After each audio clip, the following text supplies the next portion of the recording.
school makes students poor. PhD stands for poor, helpless, and desperate.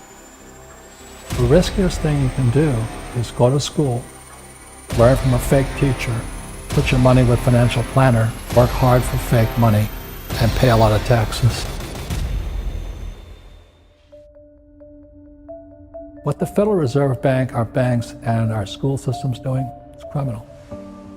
It's ripping off my generation, ripping off your generation. You know, this is my book, Fake here. The reason it's fake money, fake teachers, and fake assets is because it all has to be fake.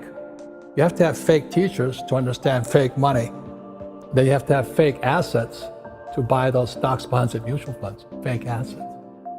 But without fake teachers, fake money, you can't do it. One of the best things I had is I went to military school, then I went to flight school. I had such great teachers, you know. All of them could fly. You know, so my flight instructor could fly. What a novel idea. You know, a flight instructor can fly.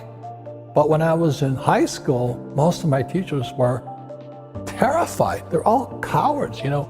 Job security, don't make mistakes. Just memorize the right answer and you'll be safe. In school, they compensate for a risk by telling you to memorize the right answer. So in other words, these kids leave school thinking, oh, if I know the right answers, then there's no risk. And it drives old guys like me crazy. Because everybody's talking about millennials. What's wrong with them? You know, millennials are the most highly educated generation in history. They know all the answers, but they're afraid of doing anything. You know, the biggest complaint about my generation is millennials know all the answers, but they can't do anything. And the reason they can't do anything is because you might hurt somebody's feelings, you might make a mistake.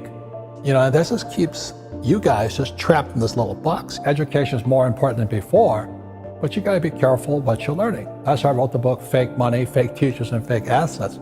Don't listen to fake teachers. Yeah, I have a friend, he teaches entrepreneurship at UC Santa Barbara. And I call him up and I say, how in the world can you teach entrepreneurship? He says, well, I have a master's degree. I said, ask the question again. What gives you the right to teach your entrepreneurship? He says, I have a master's degree in entrepreneurship. And I say, hey, Doug, you and I have been friends for a long time.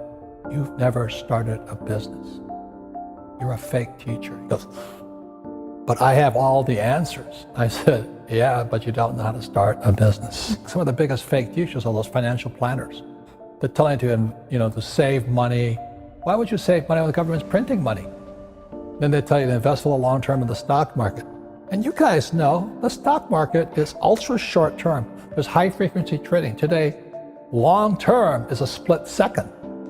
But they're telling you, guys like my generation, to keep your money in the stock market for 40 years and you have nothing left at the end of it. And you look at all the pensions of the school teachers, firefighters, and all the guys with 401ks, they're all bankrupt because Wall Street stole their money from them.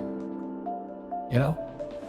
And the Federal Reserve Bank, they're run by PhDs, like my poor dad. And PhD stands for poor, helpless, and desperate. The Fed has not been right in years. Everybody worships the Federal Reserve Bank. They're the guys stealing from our pension systems. It's horrible what's going on because we have all these PhDs, poor, helpless, and desperate people who are risk averse. My rich dad always said, never say, I can't afford it. And it was my rich dad and many of my teachers subsequent to that. They said, lazy people always say, I can't afford it. I don't have the money. That's why they're poor. They have a poor mindset. So instead of figuring out how to raise money, it's just really easy to be a loser. And I call it losers. It pisses them off. Because we all have the power, if we wanted to not be poor if we learned how to raise money. My poor dad, my PhD father, he always said to me, he says, I'd be a rich man if I didn't have you kids.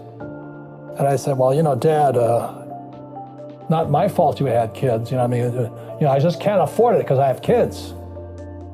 And the more he said that, the angrier I got.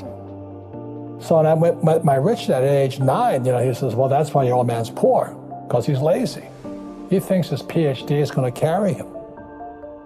He says, everybody can say, I don't have money, I can't afford it. He says, that's why he's poor. He's lazy. Over my lifetime, most of the projects I've started, I've never had any money. I like not having money because it forces me to think. I get creative. I have to educate myself. I have to talk to rich guys. Hey, how'd you do this? How'd you do that? How'd you do that? And what has happened to me, I just turned 72, I've never needed money. Because if I need money, I figure out how to raise it. It's easy to say I can't afford it. All the poor people say I can't afford it. All the poor people say, well, it's tax the rich. All the poor people are saying, well, give me a free education, free food, free schooling, free manicures, free pedicures. There's laziness, my opinion. Only lazy people use their own money. And that's what really pissed off a lot of people out there. Because, you calling me lazy? I said, yes, I am. Because you're the same type of person who will say, I can't afford it. I can't do that.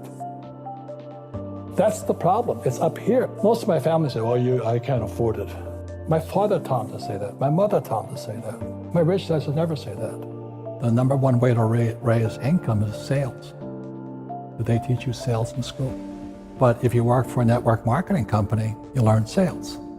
So that's why President Trump, I know people hate Trump, some people hate me too, but President Trump and I are the only people that recommend network marketing. Because in network marketing, you have to go through your fear and you have to learn how to sell. So the reason I'm an entrepreneur is I know how to make money, I know how to acquire assets, I know how to use debt to acquire assets. That's real financial education, not the garbage you're teaching in school. Let me say it one more time. If you're going to be an employee or a doctor or a lawyer, then traditional education is really important. But you're going to be an entrepreneur, you don't need to.